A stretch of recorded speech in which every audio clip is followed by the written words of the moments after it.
최근 논란을 빚은 연예병사 제도 폐지 후 첫 현역 입대이기에 더 관심이 집중됐습니다. 송중기 씨는 5주간에 걸친 기초군사훈련 후 당당히 대한민국 현역으로 복무한다는데요. 멋진 남자, 멋진 배우가 돼서 돌아올 송중기 씨, 몸 건강히 다녀오시고요. 한밤에서 응원할게요. 군대 가는 남자에게 가장 힘이 되는 말이 이거라면서요? 뭔데요? 당신이 최고야. 군대 가고 싶어. 힘이 돼요?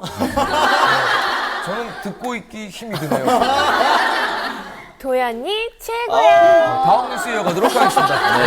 정우 씨. 네, 여기 위기에 선 두 스타가 있습니다. 결혼 7년 만에 금전 문제로 이혼 중인 정수라 씨와 그리고 결혼 5개월 만에 파경을 맞은 이선정 씨. 과연 무슨 속사정이 있었던 걸까요? 가수 정수라 씨가 남편과 결혼 7년 만에 이혼 소송 절차를 밟고 있다고 합니다. 가수 정수라 씨는 80년대부터 환희, 난 너에게 등의 히트곡으로 폭발적인 인기를 누렸었는데요. 지난 2006년 동료 가수 변진섭 씨의 소개로 만나 9살 연상의 사업가와 늦깎이 결혼에 꼴이라며 화제가 됐었죠.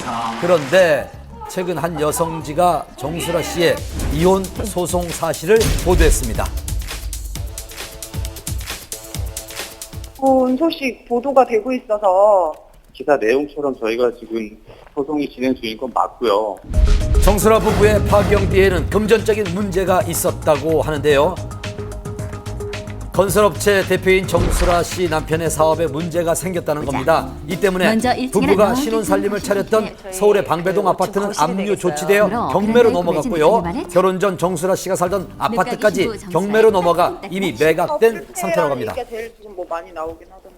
그런 문제 때문에 지금 소송 중이신 건 맞아요? 기사에는 뭐 금전적인 것이다 뭐 이렇게 나가고 있는데 뭐 그거가 다가 아니거든요. 나중에 입장 정리가 되면 저희가 그때 다시 자세하게 말씀을 드리도록 할게요. 이혼 문제가 해결될 때까지 섣부른 추측을 자제해달라는 입장이었습니다. 추가적인 소식이 들어오면 알려드리겠습니다. 또 한 커플의 결별 소식이 있습니다. 배우 이선정 씨와 LJ로 알려진 방송인 이주연 씨의 이혼 소식입니다. 95년 김부용의 풍요 속의 빈곤 일대 만보걸로 데뷔하며 얼굴을 알렸던 이선정 씨는 이후 청춘 시트콤의 엉뚱한 매력에 카페 주인 역을 맡아 큰 인기를 누렸었습니다.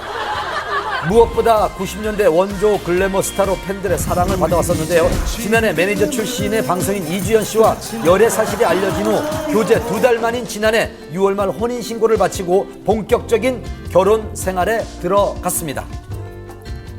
연애가 아니라요. 처음 만난 것부터 포함해서 45일 걸렸어요. 나는 기간 중요하지 않고 혼인신고하자.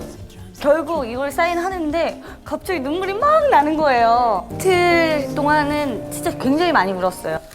초고속으로 결혼에 꼴이 나며 행복한 결혼 생활을 이어가는 듯했던 이 부부의 결별 이유는 무엇이었을까요? 워낙 두 사람이 교제 기간이 짧았고 급하게 결혼한 감이 없지 않아 있었던 것 같습니다. 두 사람이 맞춰가는 도중에 서로 맞지 않는 부분을 인지하게 됐고 작년 10월에 이혼한 것으로 전해졌습니다. 이혼설 보도 이후 새삼 이 부부가 방송에서 보여주었던 모습도 화제가 되고 있는데요. 좀 약간 성격이 차이가 있는 것 같아요. 에이, 뭘 성격 차이야. 정신병 없다니까 너. 일단 가봐. 아우 말 진짜 많아. 이주연 씨는 지난 7월 SNS를 통해 이혼을 암시하는 의미심장한 글을 게시하기도 했습니다. 현재 두 사람 모두 일체 외부와의 연락을 끊은 상태입니다. 전원이 꺼져 있어 음성사서음으로 연결되며 이혼 사실이 알려지면서 이혼 후에도 두 사람이 방송에 부부로 출연한 것이 아니냐는 의문도 제기되고 있습니다. 이혼했다는 얘기도 나오고 있는데요. 만약 그렇다면 올해 초에 여러 예능 프로그램에 출연하면서 다정한 모습을 보였던 것이 더욱더 놀라움을 주고 있습니다. 당시 제작진 같은 경우에는 두 사람이 전혀 이혼한 줄 몰랐다 또는 이혼하지 않았던 것 같다라고 얘기하고 있습니다. 아직까지는 의문에 쌓여있는 두 사람의 결별, 하루빨리 아픔을 딛고 다시 만나기를 바랍니다. 정말 급하게 법정에서 왔습니다. 생방송 불과 몇 시간 전 결국 성폭행을 당했다는 증인이 법정에 출두하지 않은 채 고영욱 씨의 공판이 사실상 마무리됐습니다. 최후 변론 생생히 담아왔습니다. 징역 5년, 신상정보 공개 고지 7년, 전자발찌 부착 10년형을 받은 고영욱. 조금 전 오후 4시 고영욱의 항소심 4차 공판이 열렸습니다. 저는 지금 고영욱 씨의 항소심 4차 공판이 열릴 서울 고등법원 앞입니다. 오늘 공판이 선고전 마지막 공판이 될 거라고 하는데요.